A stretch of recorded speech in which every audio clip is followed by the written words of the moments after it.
This episode, we're in Benson, Arizona, so we can travel down to Tombstone to see some of the history of our country. We have some great food in Benson, Arizona. And we meet some new friends from YouTube. Come run away with us.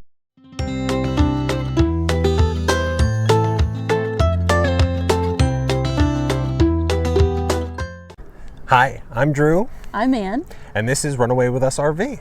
If this is your first time coming, we'd love to get you to subscribe and like some of the videos.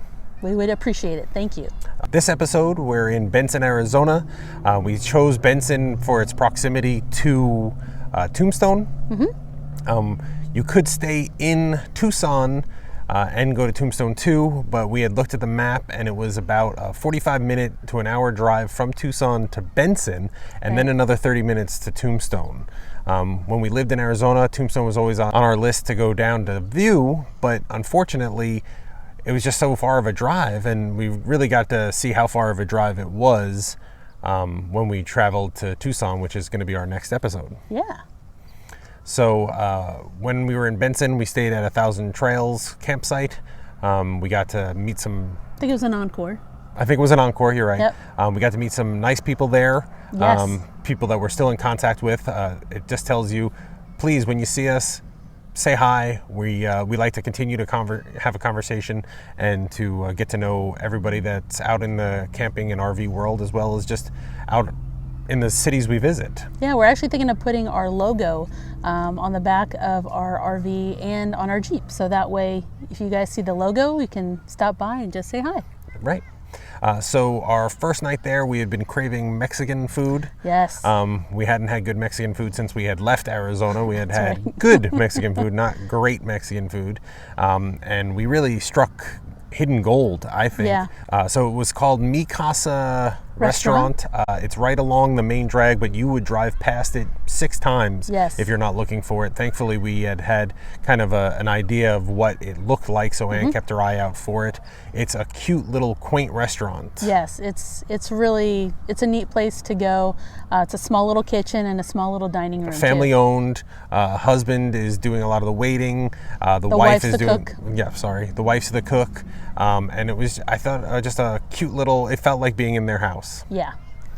We got chips and salsa and soda. I always seem to like to have Coca-Cola when I'm having Mexican food. I don't know what it is in my brain that makes me think that. If we lived in that area, we'd be there every week for sure. That's probably not a good thing. So it's a good thing we don't live in that area. A good thing to go and visit, that's for sure. Absolutely. We started with an appetizer. It was the quesadilla con dos amigos. And that was steak and chicken inside the quesadilla. Yep. And their special bean dip, right? Oh, yes. It was really delicious. Fantastic. And then your entree, technically we shared them, so... Enchiladas banderas. It had a cute little tortilla with a little... I was in the shape of a bird. And yeah, she actually makes the tortilla chips. They're all different shapes. They have different... themes, like sometimes it's a bird, I think sometimes it's like a star. Right. And then what about your enchiladas? My enchiladas were delicious. So 3 enchiladas, a steak, chicken, and cheese enchilada with 3 different types of sauces, a green sauce, a cheese sauce, and a red sauce. And they're all homemade sauces, and then refried beans and rice, Yep, right? came with the meal. It was a great deal. A lot of food, I think, and we definitely could share it. 2 of those sauces didn't have cilantro in them, so I could share it with you, which was fantastic. Which helps a lot. Yeah, and we really enjoyed it. Here is the Casa sauce, cheese cream sauce, a little smoky, a little spicy. And then this here is the enchilada red sauce. And you're eating a supreme burrito. Yeah, so this was the supreme burrito. We had the ground beef inside with beans, cheese, and then, as he said, had the red enchilada sauce on one side and the cheese enchilada sauce on the other. Then it was just decorated with sour cream. It was a lot of food for a little bit of money. It was really fantastic, and we really enjoyed it. Again, it's so good when it's freshly homemade. Yeah, and she came out to check on a lot of the tables. He was moving around. Service was just amazing, and it helps that there wasn't a lot of tables in the restaurant, so you can really give each patron a lot of attention. And the quality of food, beyond anything else, the price, the size, what it looks like, the quality of food was phenomenal. Oh yeah, it was one of our favorite dishes we've had in Arizona. in the last few years, actually. I would say so. And then the next day we got up and we went to Tombstone. Yeah. Hi everybody. Today we are going to visit Tombstone. Andrew, are you excited? Very excited. We just watched the movie Tombstone last night with Kurt Russell and Val Kilmer that shows the period of time when Wyatt Earp was here dealing with the gang, the Cowboys. And so we're all set to go back in time and see what it was like in the 1800s. And we're going to take you around and show you what we see.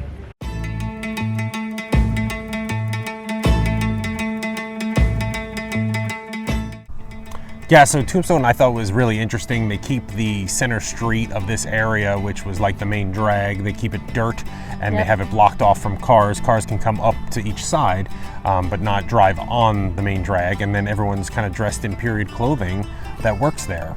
That's the OK Corral, where the famous shootout between the Earps and the Cowboys, which really started off the battle between those two groups. It was really fantastic. It was a windy day. Our sound didn't come through that fantastic.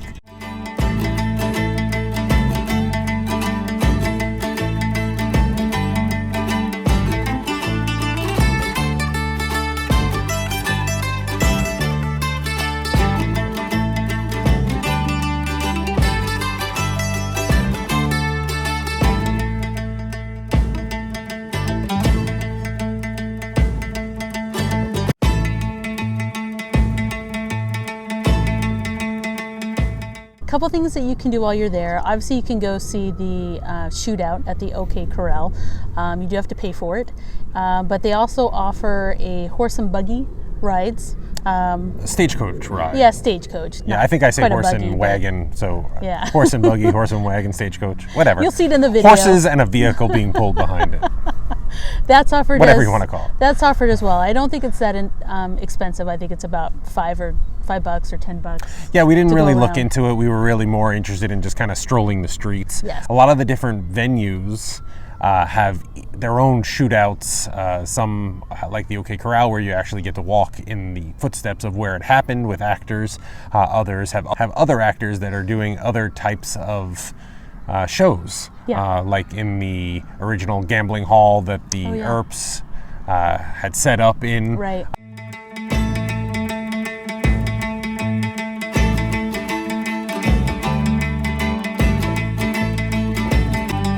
Get to see the Ballast Station where Doc Holliday slept.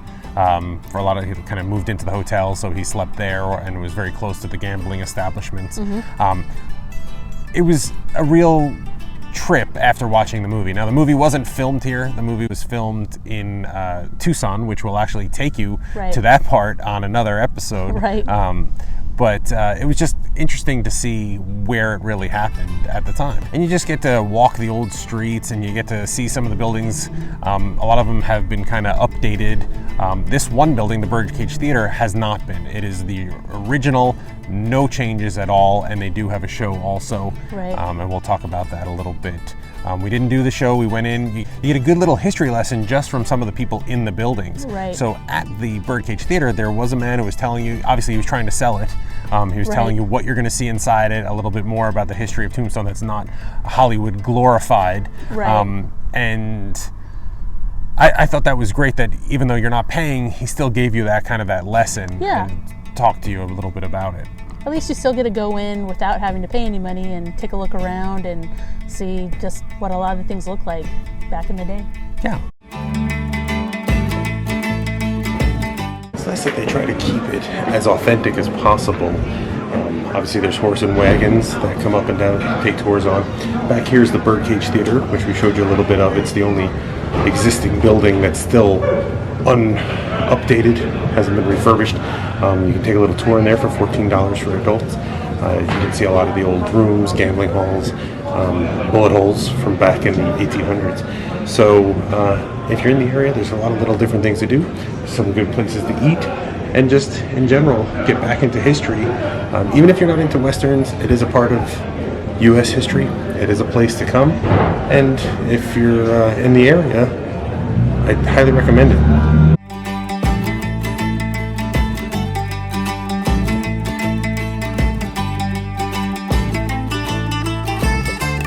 You know, it was just really interesting because it doesn't look like it's changed that much, even though, you know, they, like we said, they refurbished, it doesn't look that different from what I can imagine it would look like back then.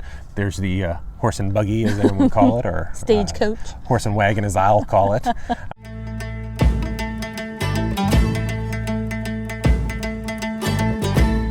It was great with the different people in the period clothing and stuff like that.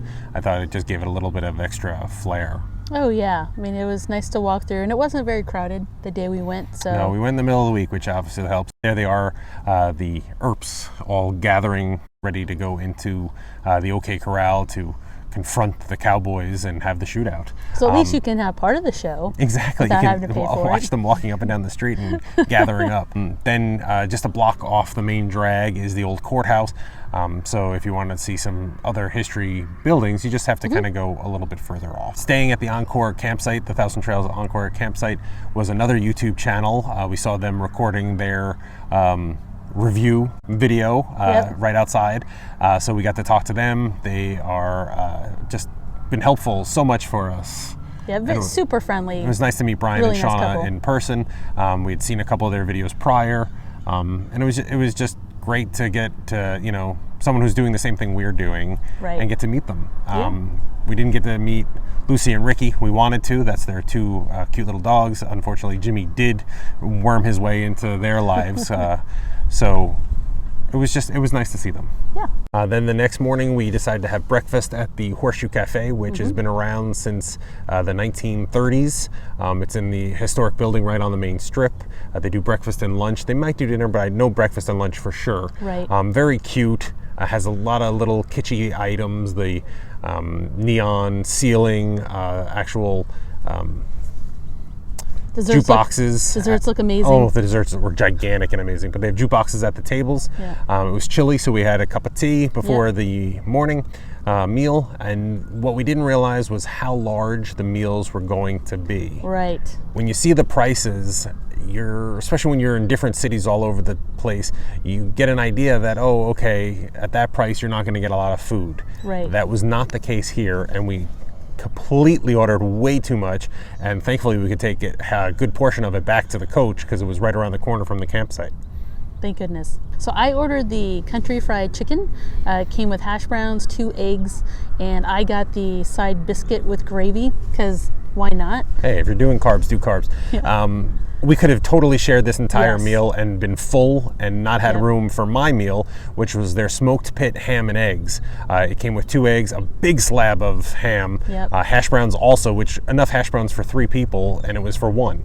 And then because we had no idea the size, I said, hey, you know what, let's have something sweet. It's good to have a pancake. Throw in a pancake. Why in not there. have 1 buttermilk pancake? It's Which is only huge. $4. It's going to be small. No, it was ginormous. It was too big for the plate. Even the butter was like the size of an ice cream scoop. It was ridiculously big. Delicious, but ridiculously big. Yes. But we really enjoyed it. We're in San Diego right now doing this wrap up. We're going to try and do some of these wrap ups at the actual cities, maybe starting with San Diego if we get our act together. Right. We want to thank you for watching and coming along with us on this journey through the Benson and Tombstone area. Good job. Thank you. Right. So if they want to watch more videos, what should they do? Well, if you want to watch more videos, if you want to Should subscribe. Subscribe right down there. here. And if they want to know when a new video happens, what should they do? notifications. Perfect. Up above. If they like the video, what should they do? Right in the middle. Give it a Hit thumbs the thumbs up. up. And then you wanna right make a here, you comment, can make some comments down below. Right over And by Drew. Right over by me. So that's awesome. We really appreciate you coming along with us. It's always fun to run away to these new cities and to take you with us. So we thank you for joining us, and we'll see you on the next video. All right. Thanks, everybody. And anything else?